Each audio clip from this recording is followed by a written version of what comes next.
Question 30. Read these sentences from paragraph 32.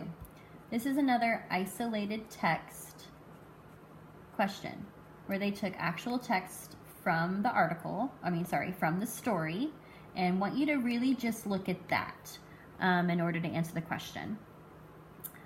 The figurative language in these sentences emphasizes that Kirby thinks Coach Armstrong is. So I want to focus on the figurative language. So there's some imagery here because what it does is it appeals to my senses. This is describing Coach Armstrong's voice because that's when I heard the growl. Deep, low, gurgling like a water heater about to blow. I knew that growl. So the author uses some really strong figurative language, some strong imagery, because I can hear that voice. I'm like, "Rrr." That's how Coach Armstrong sounds, because it's a growl and it's deep. So I want to know which one of these words best describes how Kirby sees Coach Armstrong. F, spiteful. Some of us pick spiteful, but I'm not sure that we even really know what the word spiteful means.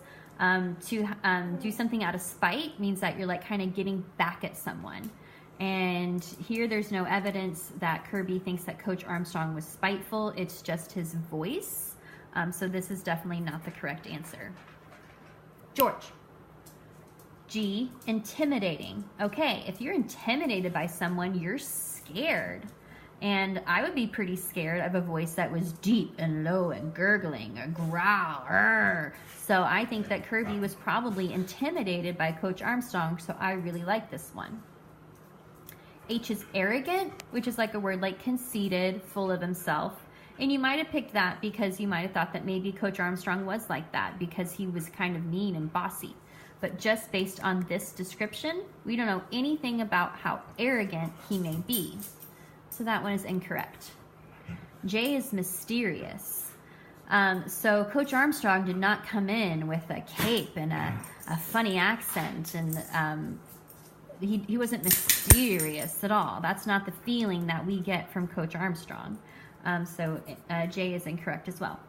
So I'm left with G, intimidating, because Coach Armstrong's voice was deep, low, and gurgling. It was a growl. And that feeling of a water heater about to blow would be very scary and intimidating.